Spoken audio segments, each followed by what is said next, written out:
Welcome to All Things Retreat Podcast. I'm Holly Porter, your host and CEO of Retreat R&R. With over 25 years of experience in designing transformative retreats, I'm here to share insights and inspiration to help you create extraordinary experiences. Whether you're a pro or just starting out, you'll find valuable ideas here. Enjoy the ride. Let's dive in. Hello, everyone. Welcome to the show today. We're going to be talking about something of one of the seven wonders of the world. And I have my guest, Laura Diaz. She's an adventurous and gloriously map-obsessed entrepreneur. As a child, she dreamt of cobblestone streets. Now she walks them with her whole heart. Laura creates fabulous retreats in the Sacred Valley of Peru. Welcome to the show. Thank you. Happy to be here. Yeah, we're happy to have you. This will be a treat. Seven wonders of the world. Gosh, that's pretty amazing that you live in one of those. How long have you been there? I've been living in Peru for 8 years. Oh, okay. Wow. Well, take us back. But I When? live in Mexico. I don't live in Machu Picchu. Right. Well, yeah, that's true. I did live there for a while, but Okay. Fair enough. Well, take us back. When did you first realize that your maps just weren't just paper to you, but they were your calling? well, I think I've always known that. I've always loved, just dreaming about where I would go. The world is so big. How will I get everywhere? So that's just been, I don't remember a time when I wasn't dreaming about being somewhere else. Well, when did you decide? It's been 8 years that you've lived there, but like, what was the moment you knew place is my home? Well, once I started the business here, yeah, I don't know if you want me to tell that story of how we started. I could do that, but Yeah, sure. yeah, so I was selling jewelry from Ecuador and Colombia, just trying to support my travel habit. And I came across alpaca products, so I thought I would come to Peru, which is the Mecca of alpaca. And I hired a guy to be my translator for business, and he was a guide. So he said, "Oh, I've got this group of 17 people going on a 4-day hike to Machu Picchu. You should come along." And so I did. And he was funny and he was super knowledgeable. Everybody felt safe. And so I asked him, "What do you make for this 4-day trip through the jungle with 17 people?" And he said, "Oh, about $100." And I just out of my mouth came, "Well, we should change that. We should start a business." And so Yeah. that's what we did. So I've been pretty much calling this home since then. So how has living in the Sacred Valley shaped you, not just as an entrepreneur, but as a human? Oh man, I love being challenged in so many ways about my thoughts. I mean, and that's one of the things with retreats too that I think is such a catalyst for change is the change of perspective that you have when you come somewhere where the food is different and the language is different and the people think so differently than you, but yet you're still connected as people, I mean, you realize how the same and how different we are, but there's just such a different perspective. And I just love that challenge all the time, For sure. challenging the way I think. Well, Peru is one country that I have not been to yet, but for those of us that have not been to Peru, what would you describe the energy of the Sacred Valley? So let's do one word, how you describe it, and then maybe in one story. The energy of the Sacred Valley in one word, I would say, just general. You know what I Yeah. mean? There's just a general good feeling. And in a story, to explain the energy of the Sacred Valley in a story, I don't know that I can kind of capsulize it into a story, but one of the things that happens when you have a place that's very energetic like that, you get a certain type of people that come. For instance, we hold our retreats in Pisac, and the joke is that you can't throw a rock without hitting a shaman or a yoga instructor.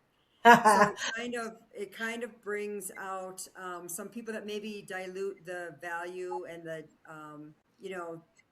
genuine piece of it. I Yeah. was hiking during COVID. I was hiking with some locals, and they were saying, "Oh man, the energy's coming back because all the tourists are gone." So I think that's one of the things that you have to look at, and we try to really do this: is go to places that still actually have the energy. I mean, Machu Picchu is great, but 6,000 people a day go through there taking selfies.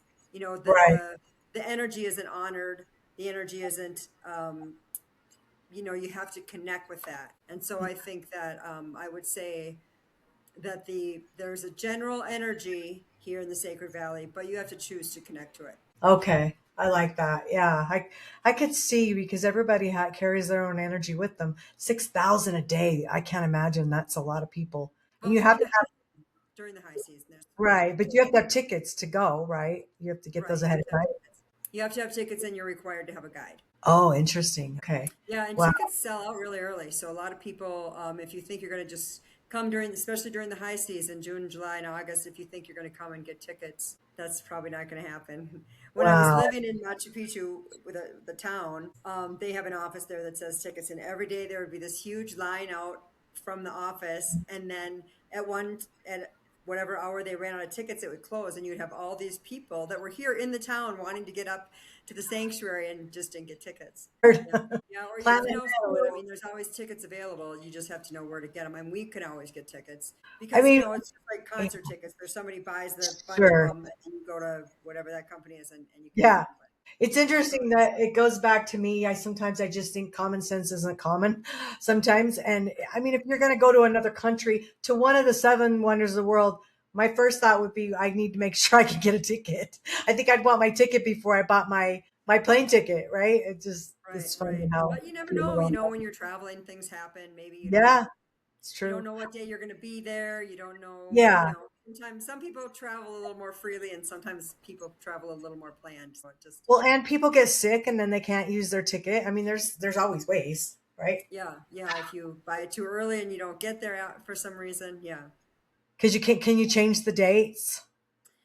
You can. It's a little different. It's a little difficult to do, but it's possible.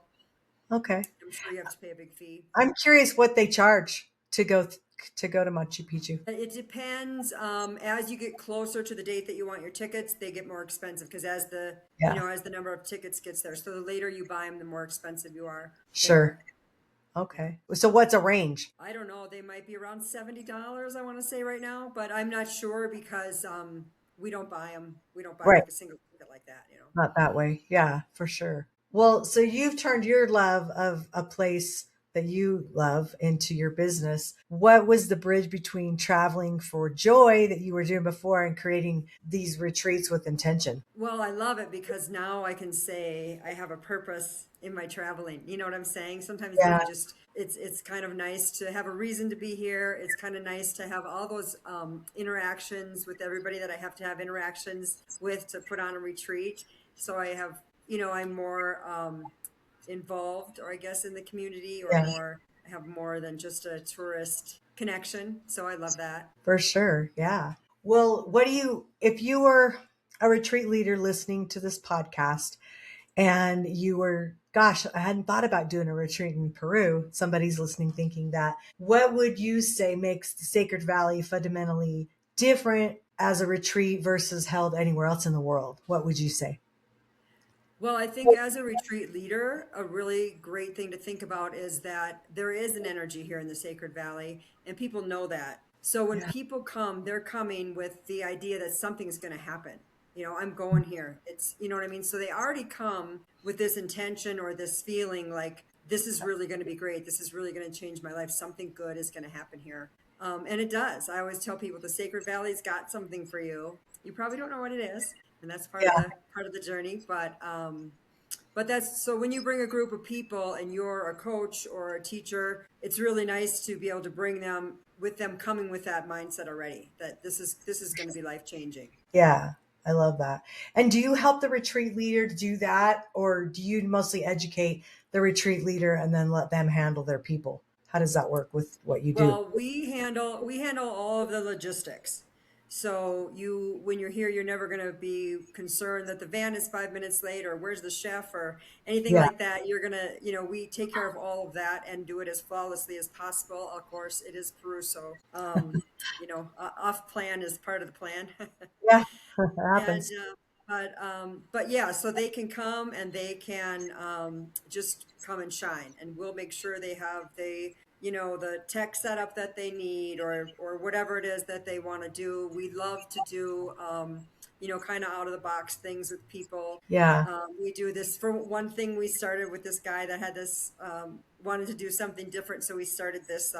this dinner theater type thing where we have this lunch up on the at this site overlooking the valley, and everybody comes and the king and the queen eat with us, and we do this whole theater thing with them, and they get this crown. It's just really cool. So that's something different. So we're always willing to. I work with a guy. His name is Carlos. He's half Quechua. He's lived here his whole life. He's been guiding for over 20 years, and he's always like, if I say, "Hey, do you think we could?" He'll say, "Yes." You. I love He it. loves, I think that he needs some kind, you know what I mean? Like he likes to get out of the box. So he loves to make anything happen. Whatever someone wants to do, we come up with some interesting things to make their retreat unique and memorable. That's awesome. Well, it's nice to be creative for sure. For you, was there a moment where maybe early on when you started doing this where you thought like, what am I doing? And what kept you going to keep doing this to know this was what you wanted? A moment, yeah. Many moments. We started just before COVID, or we had maybe been in business like so. Everything that we had worked for and got that year was all canceled due to COVID. That was a fiasco. That was really hard.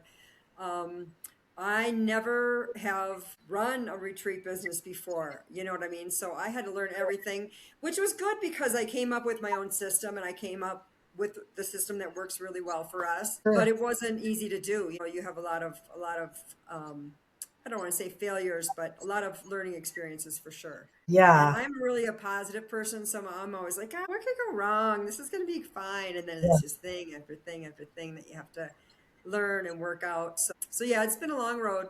It's been a long road for sure. Well, with people that come there, you probably get feedback, I'm sure, after. And so, what kind of transformations do you hear about most often in people who come to Peru for the first time? Oh, innumerable. You know, it's just it's that's kind of a hard question to answer. It's different for everybody and it's such a personal thing that I guess I can't really, but they're all just very, very happy that they came. We haven't had anybody that said, "Oh, I wish I went to come on this retreat," ever. Right.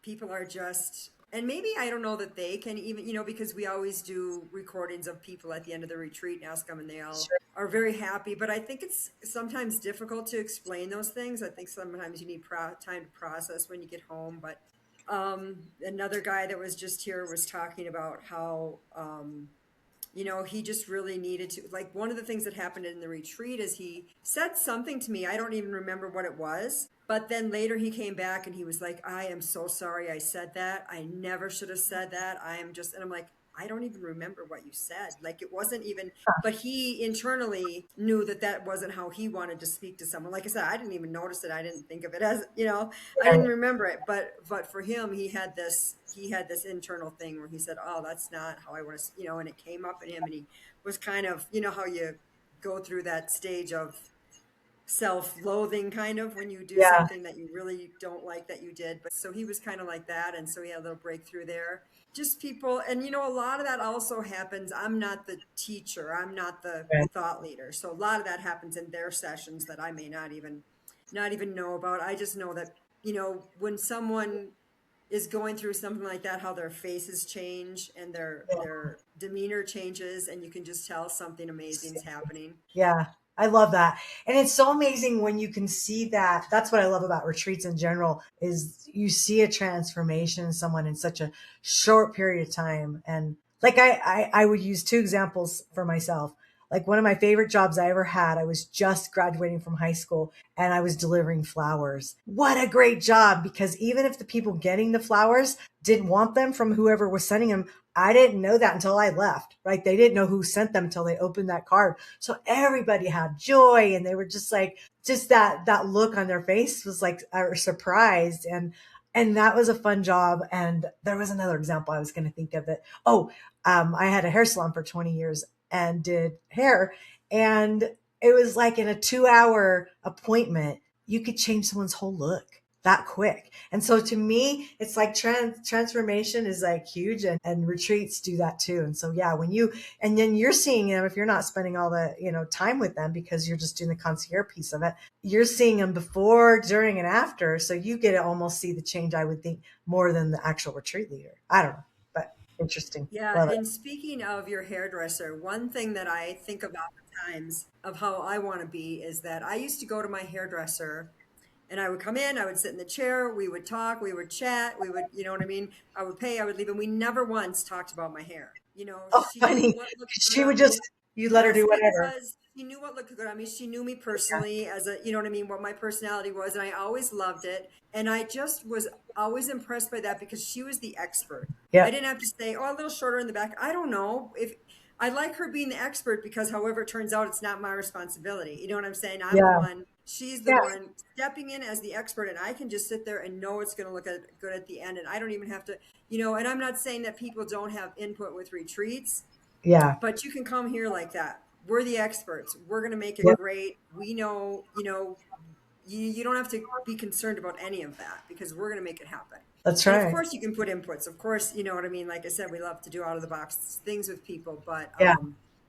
but you can really come and know, okay, I don't have to worry about all those little details. I don't have to even think of those. I can just be, you know, and then as the retreat leader, you know, you should have some fun too. You know, Oh, absolutely. it should Yeah. be where you're doing your teaching, you're doing your sessions, whatever you're doing, and then you're having fun with the people and you're not having to be concerned with anything else. Yeah. Stay in your expertise and let you do your expertise. Yeah, So, exactly, exactly. yeah.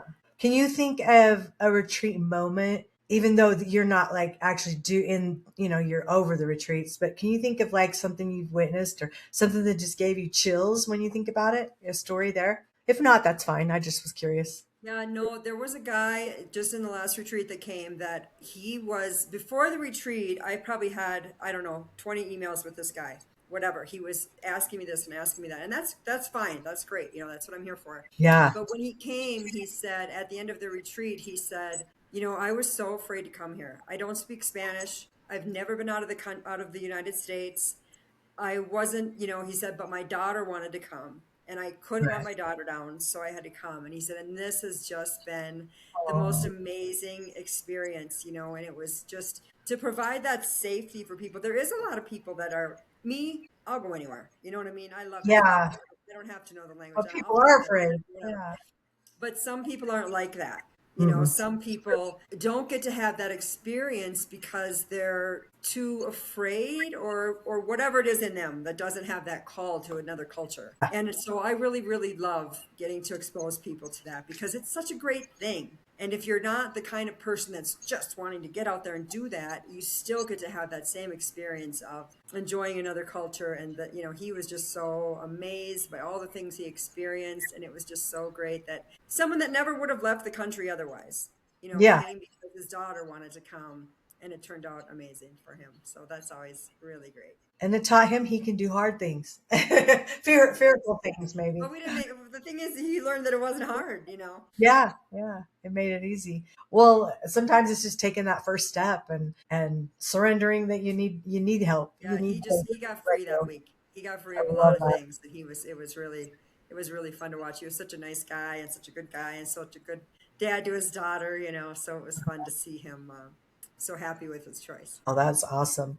Well, what would you say by doing your concierge service with these, groups of retreat leaders and corporate people, services that we offer? What problems do you think you're solving that they don't even know they have? Well, people want to do a retreat and an international retreat, but how are you going to do that? I honestly don't see how anyone could say, I'm going to go to this other country, plan this retreat and do it, unless you're going to get a five-star hotel and stay there for the week. I think it Yeah, would be pretty much impossible and you would be crazy the whole time you're here and then everything would go wrong and your reputation would be ruined. You know, if nothing else, you're going to waste massive amount of hours trying to figure everything out.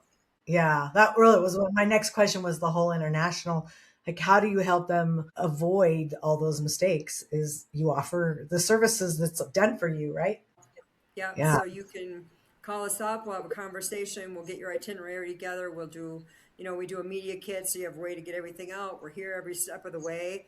But yeah, to take hours and hours and hours of your time and then not know that it's going to go right. That's why I just spoke with a lady the other day. She's like, I've got 100 people on my wait list for retreat. But then I started planning it and I said, forget this. You know, she realized it was a lot too. There's a lot of details. There's a lot of Yeah. details. Yeah. And I mean, my company offers us concierge services too, all over anywhere they want to go. And it's a lot of work. And so people are wise to get that. off their plate so that they can focus on the retreat building.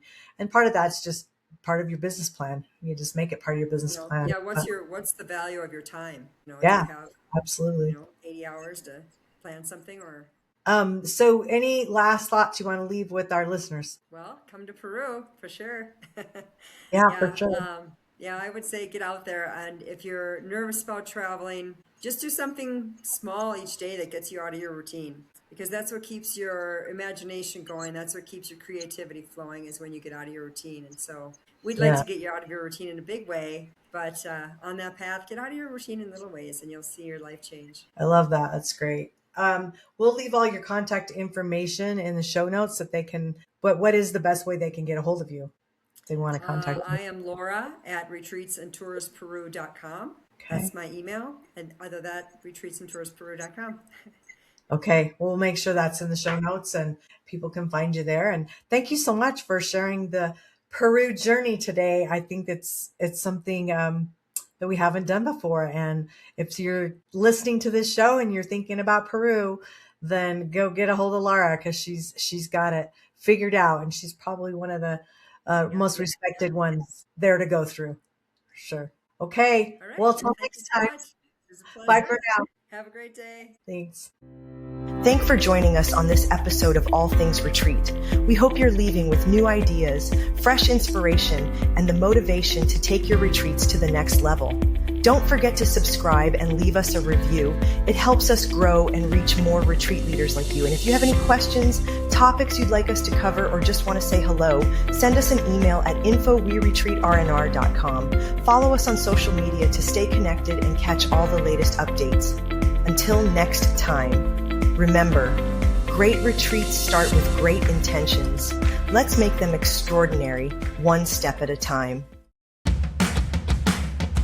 Thinking about hosting a retreat?